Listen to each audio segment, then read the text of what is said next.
Imagine waking up one morning in ancient Rome, the city just stirring to life as the first rays of sunlight spill over marble columns and cobblestone streets. Or picture yourself in ancient China where the mist rises over tiled rooftops and villagers begin their daily routines. And before you even have a chance to brush your teeth or greet your neighbors, boom, you owe the state money.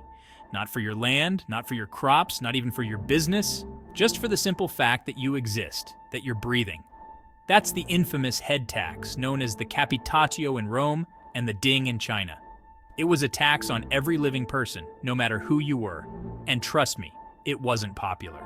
People grumbled, complained, and sometimes even plotted against it.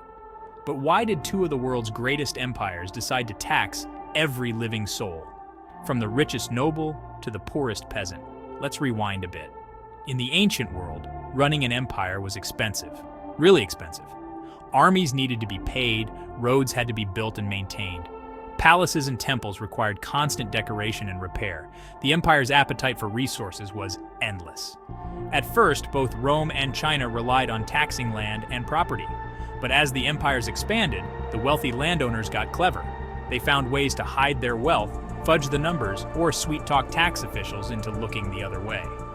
Suddenly, the tax base shrank. There were fewer people officially owning land. But the empire's expenses kept climbing higher and higher. So rulers got creative. If you can't hide your head, you can't dodge the tax. The head tax was brutally simple and nearly impossible to avoid. If you existed, you paid.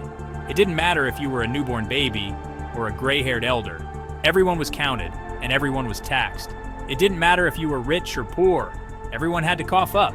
The Romans even counted slaves, making sure no one slipped through the cracks.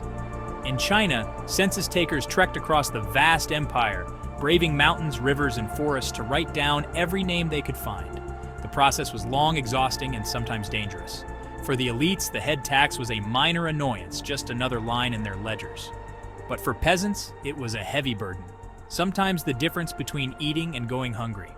For many families, paying the head tax meant sacrificing food, clothing, or even the chance to keep their children at home. The punishments for not paying were harsh: confiscation of property, forced labor, or even worse. Some families lost everything, while others were forced to flee their homes. But here's the twist. For rulers, the head tax was genius. It was a way to make sure everyone contributed, no matter how crafty the rich got at hiding their fortunes. It guaranteed a steady income stream, filling the empire's coffers year after year. No matter how much people tried to avoid it, the state always found a way to collect. It also forced the government to keep track of its people, leading to some of the earliest and most detailed censuses in history. These records helped shape the way empires managed their populations and resources. Of course, nothing lasts forever. People hated the tax, and their anger simmered for generations. In Rome, resentment boiled over into open revolt, fueling riots and uprisings, like the brutal tax riots in Egypt, where entire cities erupted in chaos. In China, dynasties rose and fell on the promise of lighter taxes. Peasant rebellions often started with cries for relief from the head tax, shaking the empire to its core.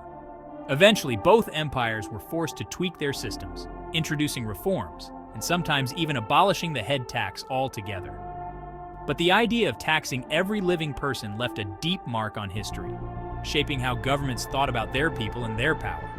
So next time you grumble about modern taxes, remember, at least you're not being taxed just for waking up in the morning. Unless you're in ancient Rome or China, then well, good luck. History shows us that things could always be a little bit worse.